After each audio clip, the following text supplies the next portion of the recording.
अब देखिए, जैसे मैं बता रहा था कि 6 ट्रिगोमेट्रिक रेशियोज हैं और कुछ फंक्शंस उनके इनवर्स से बनाए गए हैं। तो इनवर्स फंक्शन लिख लीजिए क्या है।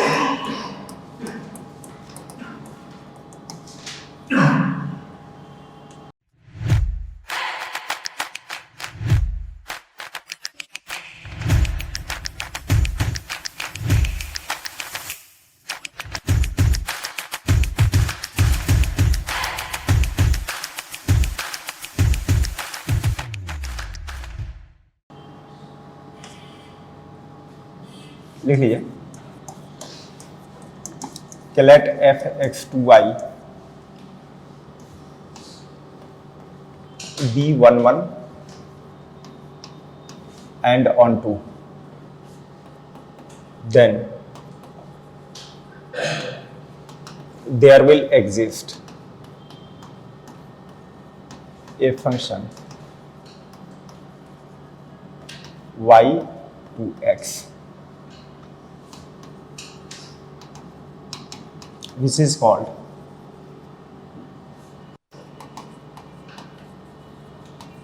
Inverse of f। समझा रहा हूं, पहले सुन लीजिए।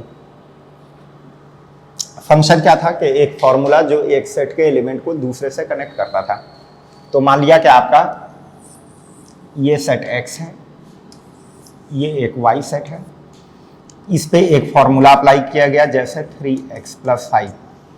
इसका मतलब हुआ कि यहाँ के 1 को 8 से, 2 को किसे कनेक्ट करें 11 से, 3 है 14, इसी तरह 17।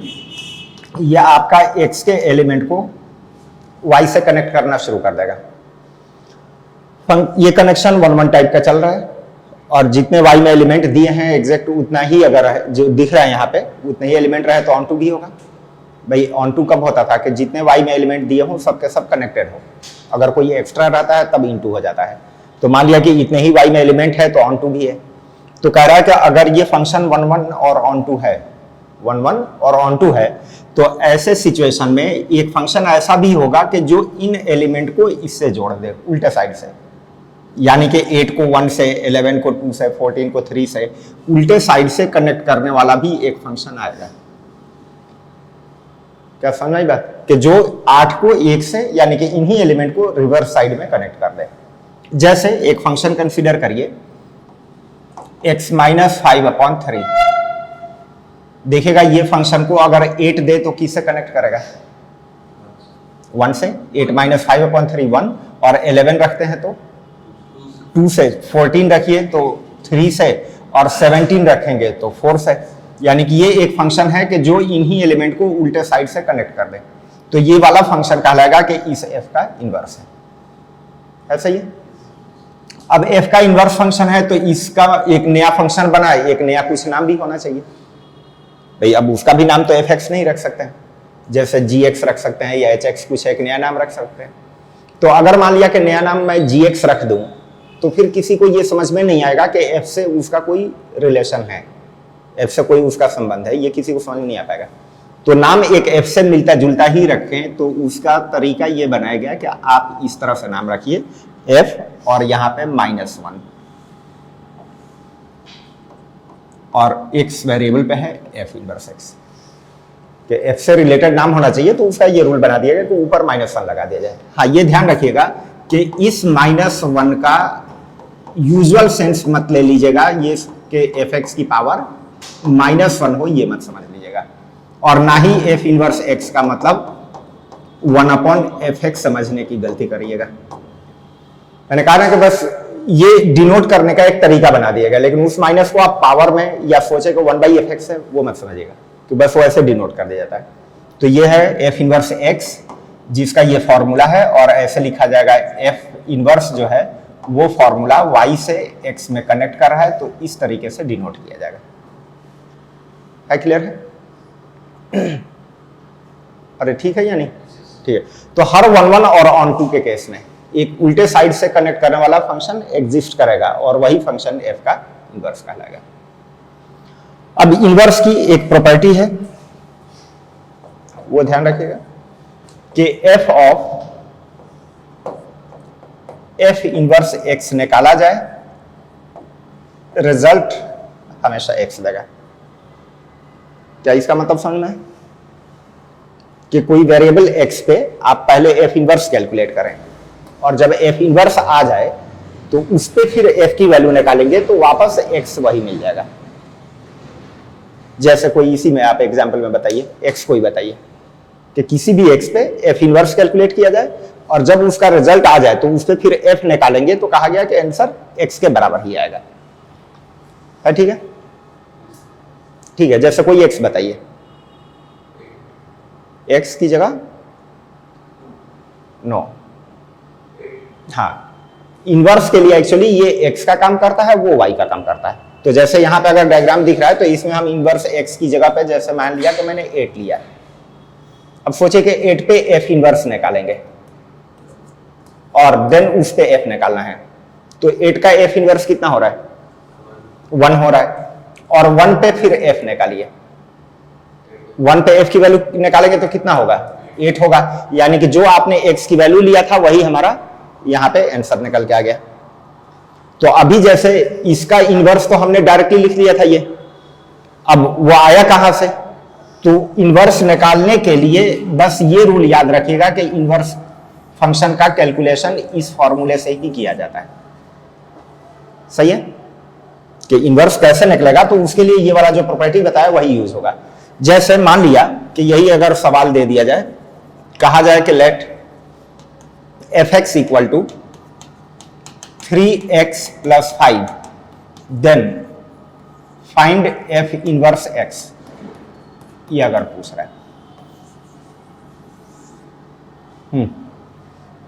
तो मैंने कहा कि इनवर्स निकालना हो तो वो वाले रूल जो है, रूल तो याद हो गया होगा क्या? उसको ऐसे पढ़ते हैं F of f inverse x, वो आपका एक्स बनेगा।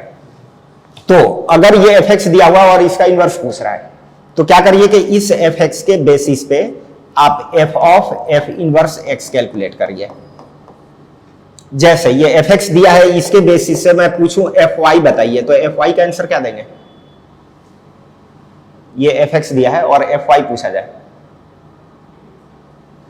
एफ एक्स दिया है एफ वाई 3y + 5, ये ना कि भाई जो x था, x की जगह, x तो एक वेरिएबल है जिसकी जगह पे कोई अनदर वेरिएबल रख सकते हैं या कोई पॉइंट रख सकते हैं। तो अगर एफ वाई पूछ रहा है तो इसका मतलब कि x की जगह पे y प्लेस किया है, राइट साइड में भी x की जगह y प्लेस करके आंसर दे दीजिए। अगर वो एफ एक्स दिया है, कह रहा है कि उस एफ एक्स पे एफ टी स्क्वायर बताइए कितना होगा। ये एफ एक्स है तो एफ टी स्क्वायर 3t² + 5 होगा। अगर पूछा जाए कि एफ ऑफ जेड स्क्वायर + 7 बताइए कितना होगा, ये एफ एक्स 3z² + 7 और प्लस में 5, यानी कि ओवरऑल 3z² और +26 बन जाएगा। कैसे कि x की जगह z² + 7 दिया गया तो राइट साइड में भी z² + 7 रख दिया है, ये तो ओके है। तो ऐसे ही मैंने पूछा कि इस एफ एक्स की बेसिस पे F of f inverse x बताइए, तो क्या ऐसे नहीं कह सकते हैं कि एक तरीके से x की जगह पे एफ इनवर्स एक्स इधर रख दिया है तो राइट साइड में भी x की जगह एफ इनवर्स रख के उसका आंसर दे लेंगे। अरे सही है। अब as per rule f of f inverse x बन जाता है x, जो इक्वल हो रहा है कितना, तो 3f इनवर्स x + 5। तो जब भी इधर x की जगह f इनवर्स x प्लेस करेंगे तो इधर आपका x बन जाएगा, राइट साइड में f इनवर्स दिखने लगेगा। अब इक्वेशन सॉल्व करिए, f इनवर्स निकालिए।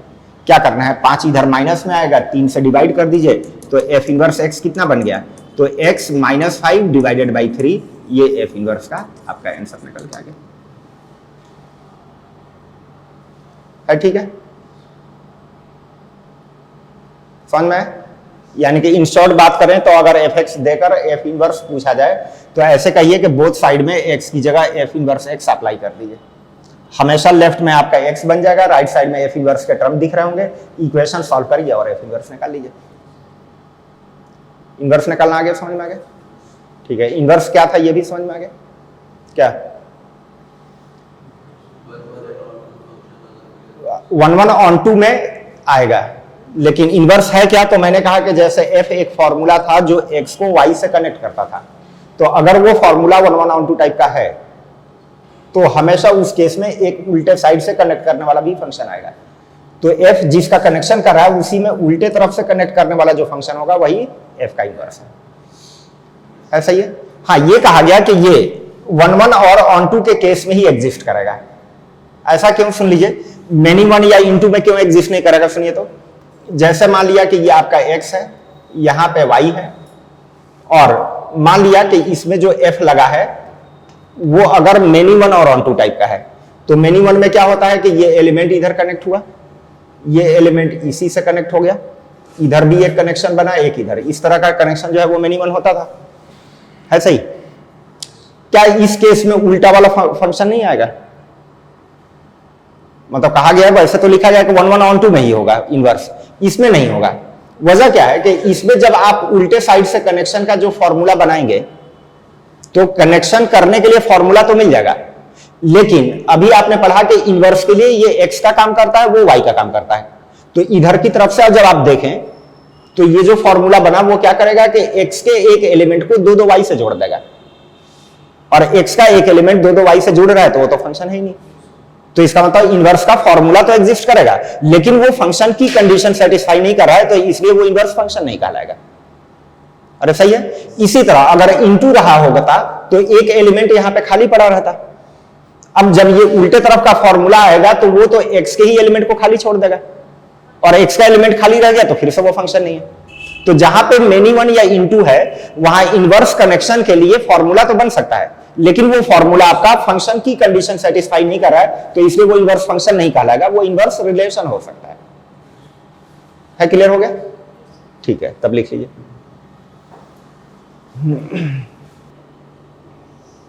हो गया? ठीक है, तो एक सवाल जरा और लिखिए।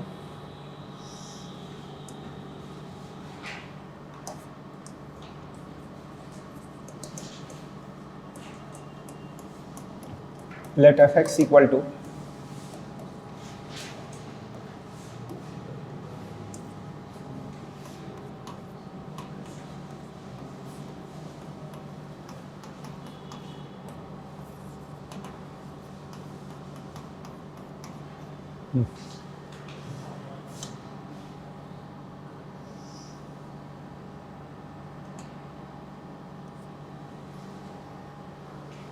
f इनवर्स x बताइए।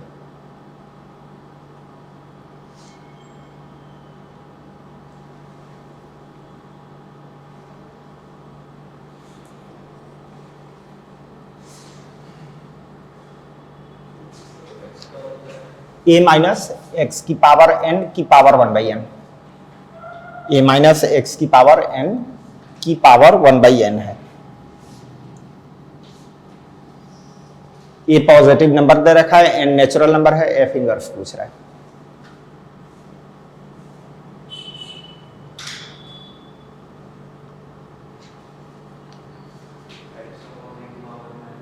x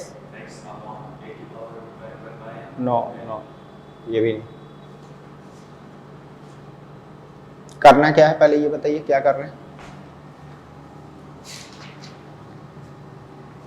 ठीक है, करना तो ये तो समझ में आ गया। तो लेकिन एक मिनट, इधर आपने x की जगह f इनवर्स x रखा है, तो मैंने कहा वो तो राइट साइड में भी x की जगह f इनवर्स x ही रखेंगे ना। क्या किया है, f of f inverse x निकाला, इसका मतलब कि x की जगह f इनवर्स x इधर रखा, तो इधर भी तो x की जगह f इनवर्स x ही रखेंगे। आइए ना, दोनों साइड में एक तरीके से। वो देखिए पिछले वाले में क्या बात हुई थी। ठीक है, ये ऐसे नहीं कर सकते। f इनवर्स x लिखा हुआ है तो इसको 2 का मल्टीप्लाई नहीं है, ये f इनवर्स x लिखा हुआ है तो एक तरीके से मल्टीप्लाई तो नहीं हो रहा है ना। नहीं समझ में आया? क्या कर रहा हूं, नहीं समझ में आया? देखिए, मेरे कहने का मतलब है कि a इंटू बी पे पावर n रहे तब इसको a की पावर n इंटू बी की पावर n करते हैं। तो इसी तरह f इनवर्स x जो लिखा हुआ है तो इनफैक्ट ये मल्टीप्लाई में थोड़ी है कि इसको हम ये कर देंगे, ये मल्टीप्लाई नहीं है ना, ये तो एक्स वेरिएबल पे पावर ये फंक्शन लगा हुआ है कि नहीं। ऐसे ही जैसे एक्स पे आप साइन लगाते हैं, तो ये दो अलग अलग टर्म तो है नहीं, दो तो अलग अलग टर्म तो नहीं है ना। तो उसी तरह से एफ को फंक्शन लगा हुआ है।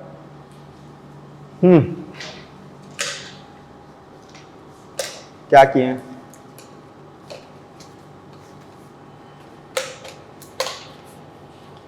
ठीक है, ये भी सही है, लेकिन उसके बाद कैलकुलेशन गलत है। इसके आगे का कैलकुलेशन तो गलत है। हाँ, यहां तक तो सही है, लेकिन इससे आगे जो है, हाँ जी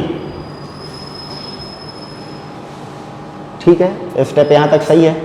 अब उसके बाद ये बन जाएगा एक्स, राइट साइड में एफ इनवर्स का टर्म दिख रहा होगा, वो आप कैलकुलेशन करके एफ इनवर्स निकालना है।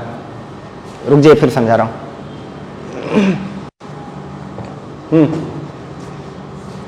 यहां सुनिए,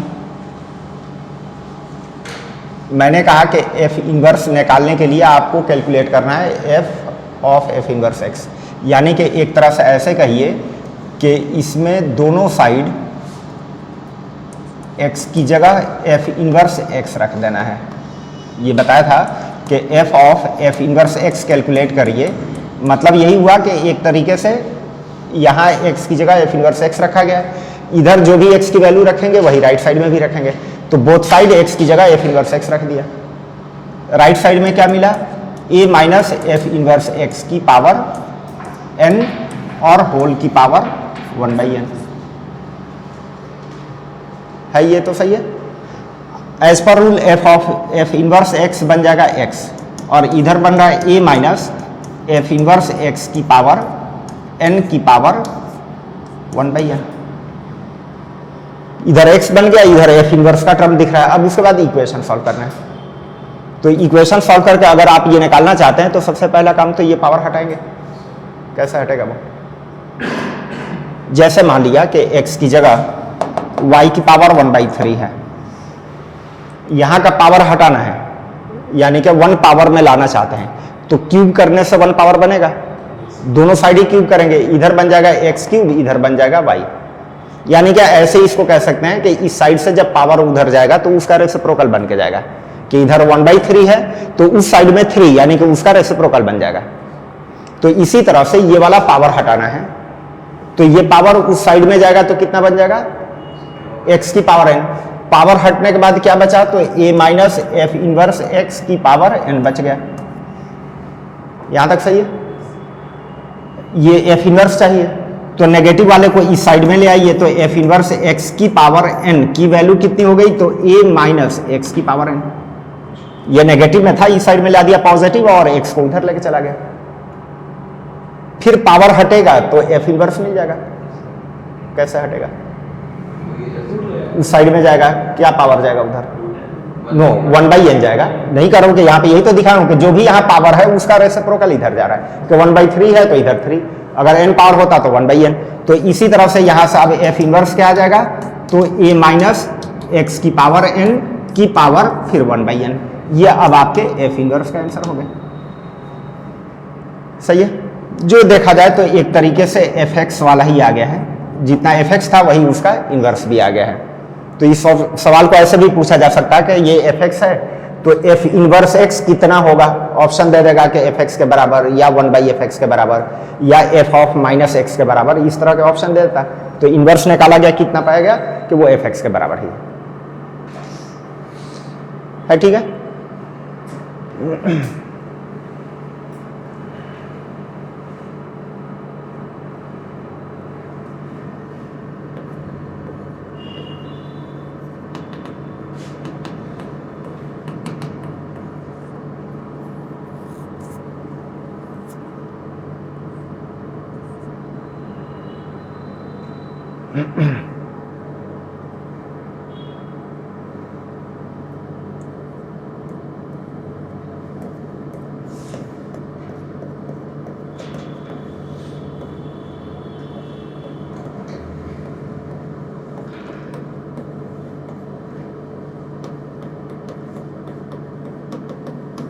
फिर बताइए। एफ है रियल 2 3 कॉमा इन्फिनिटी, मतलब फंक्शन का नाम एफ है। ये दिया जाता था, लिखते तो ऐसे ही थे कि ये सेट ऑफ एक्स क्या है, ये सेट ऑफ वाई क्या है, ये लिखा जाता था। तो ये एफ एक्स दिया हुआ है, फॉर्मूला दिया हुआ है कि 2 इंटू ई की power x plus 5 plus 3 then f inverse x बताना है। 2 ई की power x plus 5 plus 3 e नो जो कांस्टेंट एक्सपोनेंशियल का बताया था, एक्सपोनेंशियल बताया था। 2 की पावर एक्स, 5 की पावर एक्स, 7 की पावर एक्स, ये पूरी एक्सपोनेंशियल फैमिली थी। इसका बेस 2 है, ये 5 है, ये 7 है। स्टैंडर्ड जो एक्सपोनेंशियल लिखा जाता है उसका बेस ई होता है। मतलब वैसे तो एक्सपोनेंशियल में आप कोई भी पॉजिटिव नंबर ले सकते थे, 2 5 7 वगैरह वगैरह। एक स्टैंडर्ड बेस ई में लिखा जाता है एक्सपोनेंशियल। ई एक कांस्टेंट जिसकी अप्रॉक्स वैल्यू 2.71 है। भाई जैसे पाई एक कांस्टेंट जो कि 3.14 को रिप्रेजेंट करता है, कहां पे यूज होना है उसका कोई मतलब नहीं है, वो तो कई जगहों पे आ जाता है। पाई जिस तरह से एक कांस्टेंट है, ऐसे ही ई भी एक कांस्टेंट है 2.71। कैलकुलस में जो हम लॉग यूज करते हैं वो ई बेस वाला ही यूज करते हैं ज्यादातर, वो नेचुरल लॉग कहलाता है। ठीक है, तो ऐसे ही यहां पे ई पावर एक्स प्लस 5 प्लस 3 दे रखा है, एफ इनवर्स पूछ रहा है। तो कर लें जल्दी से, बता दीजिए इसका एफ इनवर्स।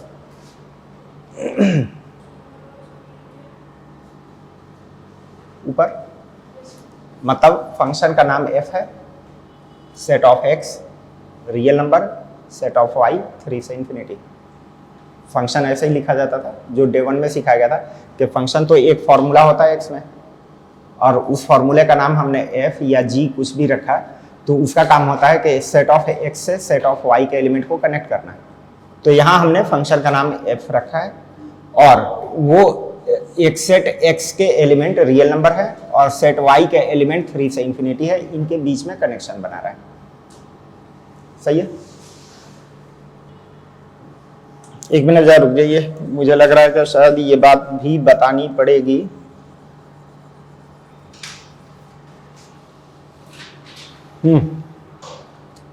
लॉग बता दिया था, इंट्रोड्यूस किया था, लॉग तो इंट्रोड्यूस किया था ना, ठीक है। लॉग एन बेस ए, क्या क्या मतलब था? ए की कितनी पावर रखें जिससे एन मिल जाए। मान लिया इसका आंसर एक्स आ रहा है, तो इसका मतलब यही हुआ कि ए की पावर एक्स रखेंगे तो एन आ जाएगा। है इस बात से एग्री? इतनी बात तो समझाई गई थी, लॉ का यही मतलब बताया गया था ना, कि अगर इसका आंसर आप x दे रहे हैं तो इसका मतलब हुआ कि a की पावर में x रखने से n मिल जाएगा। अरे हाँ या ना? तो अब दो चीजें हैं कि अगर मान लिया कि log n का आंसर x दिया हुआ है और आप n निकालना चाह रहे हैं, n अगर आपको चाहिए, मीन्स log n का आंसर x दिया हुआ है, यानी कि ये दिया हुआ है और n अगर आपको चाहिए, तो उसको n की वैल्यू क्या होगी वो यहां पे सिखा रहा है कि n कितना होगा, तो a की पावर में x होगा। अरे क्लियर है? जैसे कहने का मतलब कि अगर मान लिया कि log x विद बेस 2 का आंसर 3 दिया हुआ है, अब यहां पे आंसर तो दे रखा है और x अगर पूछ रहा है, तो x अगर चाहिए तो कितना होगा, तो बताया गया कि 2 की पावर में 3 होगा, यानी कि x का आंसर 8 होगा। है क्लियर? क्लियर। दूसरी बात यह भी है कि अगर मान लिया एक्सपोनेंशियल के फॉर्म में दिया हुआ है, a की पावर x के फॉर्म में, और देन x अगर आप चाहते हैं, जैसे a की पावर x की वैल्यू n दिया हुआ है और अगर आपको x चाहिए, तो यही वाला फॉर्मूला आपको x भी तो बता रहा है कि x कितना होगा, x कितना होगा। यहां देखिए, उधर अभी मतलब नहीं है। मैंने कहा कि इसमें 3 टर्म्स दिख रहे हैं, कोई भी 2 दिया जा सकता है, तीसरा पूछा जा सकता है। तो मैंने कहा कि मान लिया कि x की वैल्यू दिया हो, a दिया हो, n पूछा जाए, तो n का आंसर कितना होगा, तो a की पावर x। जैसे इस सवाल में आपका x दिया था, ये दिया था और ये पूछ रहा था, तो उसका आंसर कितना हो गया, 2 की पावर 3। दूसरी बात मैंने ये भी कहा कि हो सकता है कि n दिया हो, a दिया हो और x पूछा जाए, तो x का आंसर कितना होगा, तो log of n whose base is a। x का आंसर कितना होगा, तो यहां पे अगला वाला स्टेप बता रहा है कि x कितना होगा, log n whose base a। यानी कि अगर कहा जाए कि 5 की power x is 3, then x की वैल्यू कितनी होगी? तो x की वैल्यू कितनी होगी? log 3 whose base will be 5। यहां देखिए, और फिर सुनिए, जैसे मान लिया कहा जाए कि 7 की पावर x की वैल्यू 2 हो रहा है, 7 की पावर x की वैल्यू 2 हो रहा है, x पूछा जाए तो x कितना होगा? log of 2 whose base is 7। देखिए तो, अरे हाँ ये ना, तो a की पावर x अगर n दिया हुआ है, देन x पूछा जाए तो कहा जाएगा कि वो n का log whose base will be a। अरे ठीक, जैसे अगर मान लिया कि पूछा जाए क्या कि 10 की पावर x अगर मान लिया कि बन रहा है 1000, तो x की वैल्यू कितनी होगी? तो क्या बताया गया कि log of 1000 whose base will be 10। कितना x रखने से ये 3 आएगा आंसर? एक कितना x रखने से 1000 देगा? 3 ना। और ये पढ़े होंगे 1000 का log भी 3 ही होता है। 1000 का log 10 बेस पे निकालेंगे तो वही दे देगा 3। अरे सही है, ठीक है। तो ये जब log पढ़ा था तो उसमें ये हमें सीखने को इतनी बातें मिली थी। अब आ जाइए यहां पे वापस, ये fx दिया हुआ है, f इनवर्स x पूछ रहा है, तो मैंने सीधे बताया कि f इनवर्स x निकालने के लिए आप ऐसे कह लीजिए कि x की जगह f इनवर्स x रख देना है दोनों साइड में। तो x की जगह f इनवर्स x रखेंगे तो इधर बन जाएगा f of f inverse x, इधर कितना बन जाएगा? तो 2 इंटू e की power f inverse x plus 5 और प्लस का 3 बन जाएगा। एज पर रूल ये x बन गया, इधर हो गया 2 इंटू e की power f inverse x plus 5 और प्लस का 3। अब इधर x बना हुआ है, राइट साइड में f इनवर्स के टर्म्स दिख रहे हैं, इक्वेशन सॉल्व करना है। अब इतना तो पता ही है कि भाई 3 पहले ले आके माइनस में करें, 2 को डिवाइड करें, तो इधर e की पावर f इनवर्स x और प्लस 5 का जो आंसर होगा that will be x minus 3 divided by 2। अरे हाँ ये ना। अब f इनवर्स चाहिए जो यहां पावर में दिख रहा है, तो इस पावर वाले की वैल्यू कितनी होगी भाई? f इनवर्स x की पावर प्लस 5 की वैल्यू, पूरे पावर वाले की वैल्यू कितनी होगी? log of x minus 3 by 2 whose base will be e। अरे होगा, आपको f इनवर्स चाहिए तो f इनवर्स x कैसे मिलेगा? तो जो हो गया log of x minus 3 by 2 e base और माइनस 5, यही आपका आंसर बन गया। अरे सही है। और e बेस वाले लॉग को ही नेचुरल लॉग कहते हैं। वैसे अगर आपको लॉग में बेस e ना भी लिखें तो चलेगा, क्योंकि अगर बेस कुछ नहीं लिखा हुआ है तो हम मान के चलते हैं वो ई बेस का ही रहा होगा। कैलकुलस में पूरा ई बेस वाला यूज होता है, और यूजुअली ई बेस वाले लॉग को नेचुरल लॉग कहते हैं। उसको ऐसे लिखते हैं ln x minus 3 by 2 minus 5, यह आपका आंसर हो जाएगा। है सही है। तो इनवर्स निकालने का आइडिया आ गया कि सिंपल सी बात है कि x की जगह f इनवर्स x अप्लाई कर देना है दोनों साइड में। तो लेफ्ट में जो f of f inverse x था वो तो x बन जाएगा, राइट में f इनवर्स के टर्म होंगे, बस इक्वेशन सॉल्व करना है, वो f इनवर्स निकालना है। अब इक्वेशन कैसे सॉल्व किया जाएगा? तो वो जिस तरह के फंक्शन होंगे, एक्सपोनेंशियल है तो एक्सपोनेंशियल लगा दिया, कहीं अलजेब्रा होगा, कहीं हो सकता है राइट साइड में क्वाड्रेटिक बन रहा होगा। जैसे पहले वाले सवाल में क्या था कि इधर अलजेब्रिक एक्सप्रेशन था, पावर बस हेर फेर करना था, पावर हेर फेर किया, आ गया निकल के। इसी तरह कोई पोलिनोमियल होता, जैसे मान लिया क्वाड्रेटिक बन रहा होता तो क्वाड्रेटिक एफ इनवर्स में बन रहा होता, उससे एफ इनवर्स निकाल लेते। यहाँ पे एक्सपोनेंशियल था तो उसको यूज कर लिया। तो कंक्लूजन यही है कि एफ एक्स की जगह एफ इनवर्स एक्स दोनों साइड में रख दीजिएगा, इधर आपका एक्स बन जाएगा, इधर एफ इनवर्स के टर्म दिखने लगेंगे, उसके आगे इक्वेशन सॉल्व करना है। क्लियर है?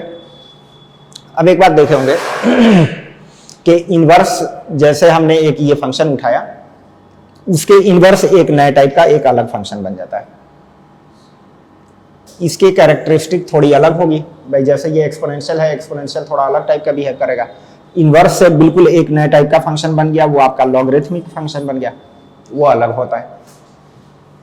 शुरुआत में जब फंक्शन पढ़ाया भी जा रहा था तो दो अलग अलग पढ़ाए गए थे, एक्सपोनेंशियल एक पढ़ाया गया था, लॉगरिथमिक अलग पढ़ाया गया था, नहीं तो उससे न्यू फंक्शन जनरेट हो जाता है। तो इसी तरह से जो हमने 20 फंक्शन की लिस्ट बनाया था, वो एक तरीके से 20 जो है नए नहीं है। मैंने कहा था ना कि पूरा कैलकुलस आपके 20 फंक्शन पे बेस्ड होगा, जिसमें जो है कि आपके पहले शुरुआत में तो अलजेब्रा के हैं, मॉडुलस है, ग्रेटेस्ट इंटीजर है, फ्रैक्शनल फंक्शन है, सिग्नम है, 4 तो ये है। फिर उसके बाद एक लॉग है और एक फिर उसी का इनवर्स एक्सपोनेंशियल, तो 4 2 6 हो गए। इसी तरह ट्रिगोमेट्री के 6 हैं और 6 उसके इनवर्स, तो 12 ये और पहले 6 बताया था, 18, और बाकी 2 में वही आपका लीनियर फंक्शन या क्वाड्रेटिक फंक्शन है। तो अब जैसे ट्रिगोमेट्री के 6 फंक्शन वो तो हमने 11th में पढ़ा रखा है, जैसे साइन कॉस टेन ये सब तो पढ़ा रखा है। अब उनके इनवर्स से जो नए फंक्शन जनरेट होते हैं, sine inverse, cos inverse, tan inverse, वो फिर अब हमें न्यू उन फंक्शंस का स्टडी करना है। समझ में आई बात? अब जाहिर है कि उनका अगर स्टडी करना है या उनका बिहेवियर अगर समझना है तो सबसे पहले बेसिक लेवल पे तो उनके ग्राफ की जरूरत होगी, कि ग्राफ अगर हम जानते हैं तो उनसे बहुत सारा आइडिया मिल जाता है कि कब वो डिफाइंड है, यानी कि डोमेन क्या है या रेंज क्या है, यानी कि डिफाइंड है तो वैल्यूज क्या क्या दे सकते हैं, ये सब पता चल जाता है ग्राफ से ही। क्या वो कंटिन्यूअस है कि नहीं, डिसकंटिन्यूअस है कि नहीं, तो ये सब जानने के लिए तो उनके ग्राफ की जरूरत होगी। अब सवाल है कि क्या जो इनवर्स से फंक्शन बन रहा है उसका ग्राफ एफ के ग्राफ से कनेक्टेड है, क्या उससे कोई संबंध है? भाई अगर एफ से ही उसका इनवर्स बनाया गया तो अब यही जानना है कि एफ इनवर्स के ग्राफ का क्या एफ इनवर्स एफ के ग्राफ से कोई संबंध है? तो है, लिख लीजिए उसके बारे में कि graph of f inverse x is basically image of f x graph in line y equal to x. तो इधर आ जाओ, यह है आपको f इनवर्स के ग्राफ निकालने का कंसेप्ट। समझा रहा हूं फिर? मतलब जो f का ग्राफ बनाए हैं उसी ग्राफ को y इक्वल टू एक्स में मिरर इमेज ले लीजिए, यानी कि y इक्वल टू एक्स को मिरर की तरफ मानते हुए f का इमेज बना दीजिए, तो जो इमेज बन के आएगा वही f इनवर्स का ग्राफ होगा। फिर समझा रहा हूं, मान लिया कि ये f का ग्राफ है, ऐसा ही है। अब इनवर्स चाहिए तो कहा गया कि y इक्वल टू एक्स को मिरर मानिए।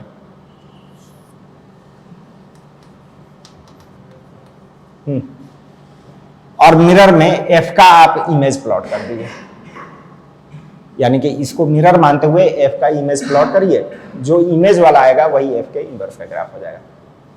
अब इमेज के लिए इतना तो अंदाजा वैसे भी लगा सकते हैं कि भाई कि जैसे इधर की तरफ जो ऑब्जेक्ट है उसका इमेज उधर दूसरी तरफ बनेगा। कहाँ गया भाई? इसको बनाने के लिए ये एक रफली देखिएगा, ये क्यों ऐसा ही, फिर वही कलर क्यों आ रहा है?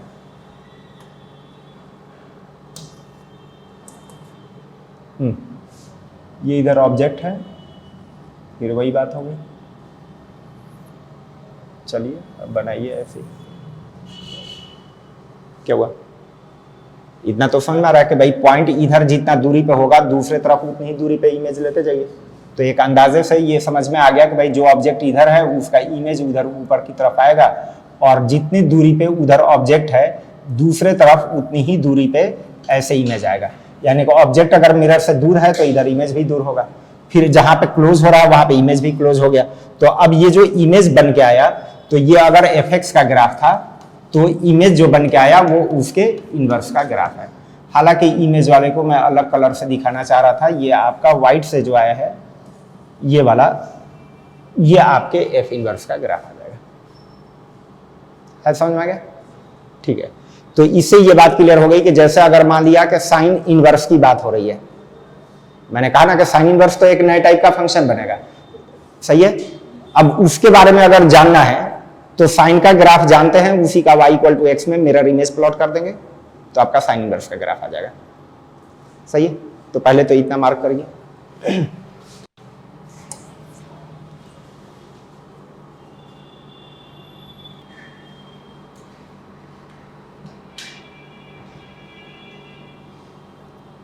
हो गया? क्या हो गया? f से नया फंक्शन जनरेट हुआ है f इनवर्स। तो जो नया वाला फंक्शन f इनवर्स बना है उसका ग्राफ भी f से कनेक्टेड होगा, क्योंकि बना कनेक्शन तो उसका एफ से ही है, एफ से ही तो जनरेट किया गया है। ग्राफ का क्या रिलेशन होगा, तो कह रहा है कि एफ एक्स ग्राफ जानते हैं तो y इक्वल टू एक्स को मिरर कंसीडर करते हुए उसमें इमेज प्लॉट कर दिए तो वो एफ इनवर्स का ग्राफ आ जाएगा। है सही है। अब जैसे हम साइन इनवर्स पढ़ने जा रहे हैं तो साइन इनवर्स का ग्राफ कैसे आएगा, तो साइन एक्स का ग्राफ जानते हैं तो उसका इमेज प्लॉट कर दीजिएगा। तो पहले अगर हम साइन इनवर्स पढ़ना है तो उसके लिए साइन से स्टार्ट करेंगे। तो मान लिया कि f real to real and f x equal to sine x, ये दिया हुआ है। इसका ग्राफ हमें पता है,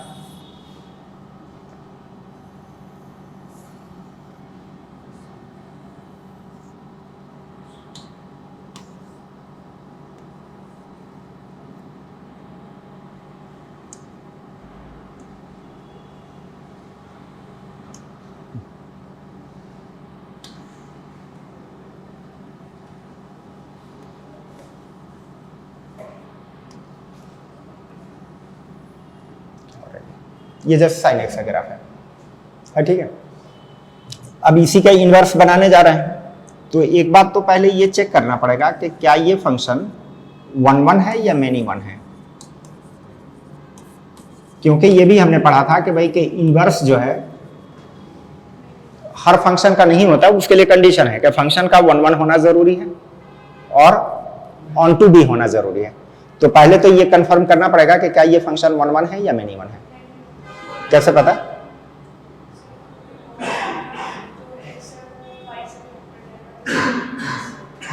जैसे बिल्कुल बहुत बढ़िया, हाँ, कि जैसे कई सारे x पे अगर सेम y आ रहा है तो ऑब्वियसली वो मिनिमम होगा। तो उसका एक सीधा पहचान यह है कि कोई भी हॉरिजॉन्टल लाइन अगर ग्राफ को एक से ज्यादा पॉइंट पे काट सकती है तो वो फंक्शन मिनिमम होगा।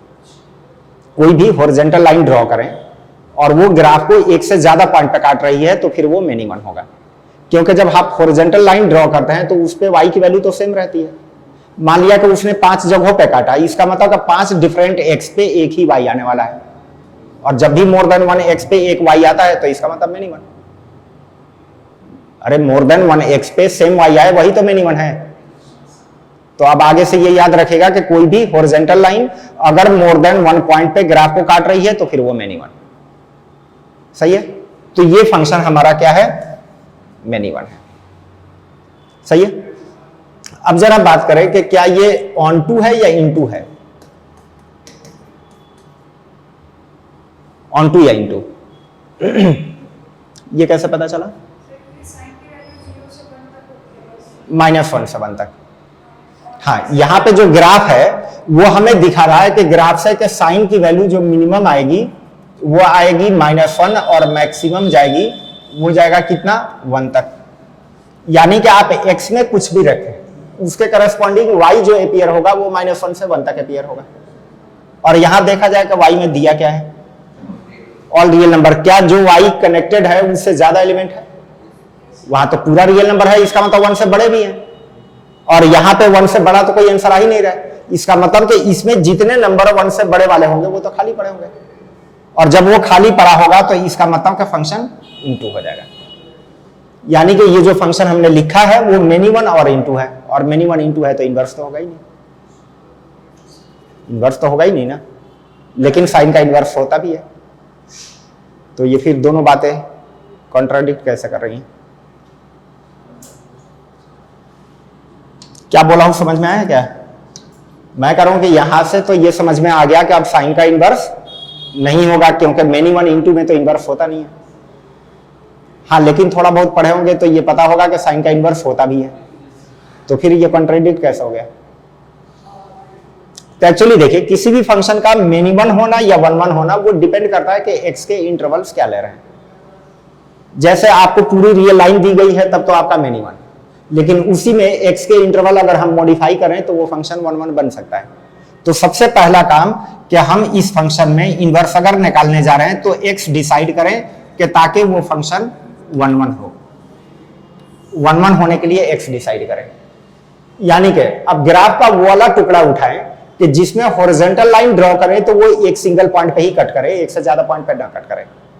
सोचिए कि पूरा ग्राफ तो आपका मिनिमम है, लेकिन ये जो पॉइंट होता है -π/2 और ये पॉइंट होता है π/2, सिर्फ इतना पार्ट ही अगर उठाएं, अब बताइएगा कि क्या ये 1 1 है या मिनिमम है।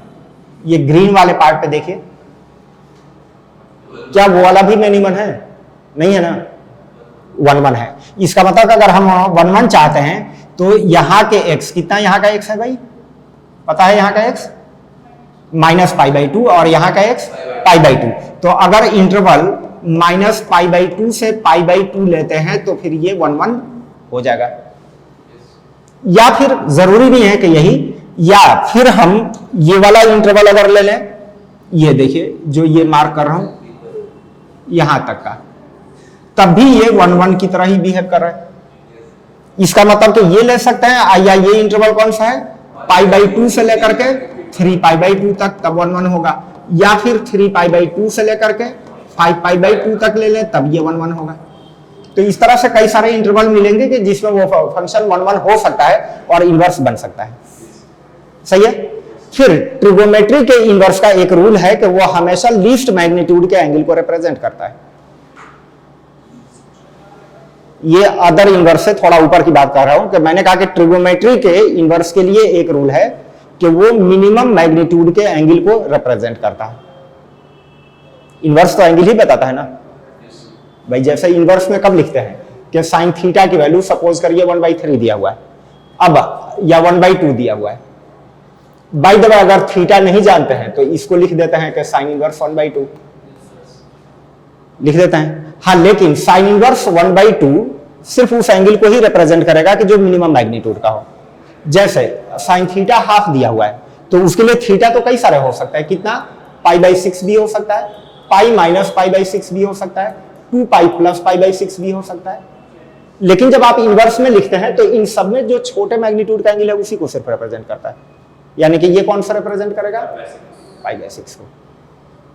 यानी कि जब इनवर्स लगा दिए तो अब ये सब एंगल को रिप्रेजेंट नहीं करेगा, इन सब में जो छोटा वाला था उसी को रिप्रेजेंट करेगा।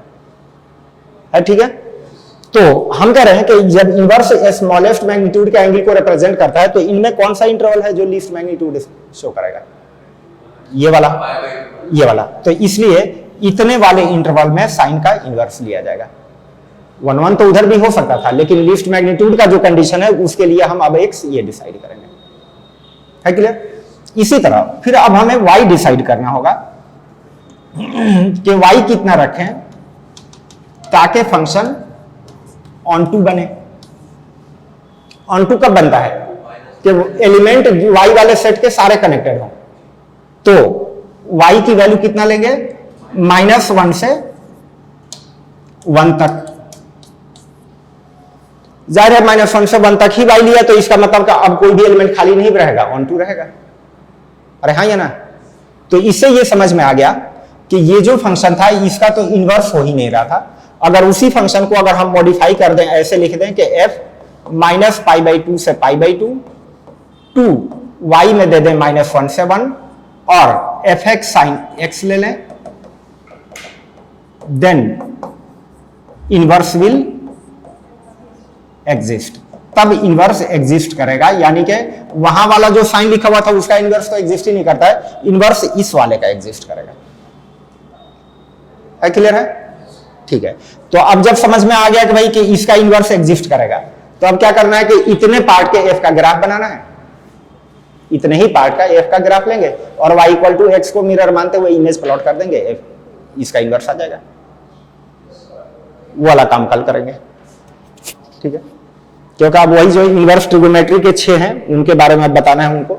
देखिए मैंने बताया था कि यहाँ पे फंक्शन वगैरह उतना बताया जा रहा है कि जिनकी अभी हमें कंटिन्यूटी डिफरेंशियलिटी में जरूरत है, तो सारी चीजें को उतना ही बता रहे हैं जैसे कि हमें फंक्शंस जो इंट्रोड्यूस करने हैं, क्योंकि फंक्शंस जिन पे बेस्ट कैलकुलस है उनके बारे में जानकारी तो जरूरी है। तो पूरे उन 20 फंक्शन के बता दे रहे हैं, बेसिक इंफॉर्मेशन बिल्कुल, जैसे कि डोमेन क्या है, रेंज क्या है, ये सारी चीजें। तो ये सब ग्रेटेस्ट इंटीजर, फ्रैक्शनल ये इंपॉर्टेंट थे, वो हो ही गया। उसके बाद फिर बेसिक लिमिट्स जो हैं जिनकी जरूरत वहां पे पड़ेगी वो भी ब्रीफ में ही बताया जाएगा। और फिर लिमिट के बाद देन अब उसके बाद ऑनवर्ड कंटिन्यूटी डिफरेंशियलिटी स्टार्ट होगी।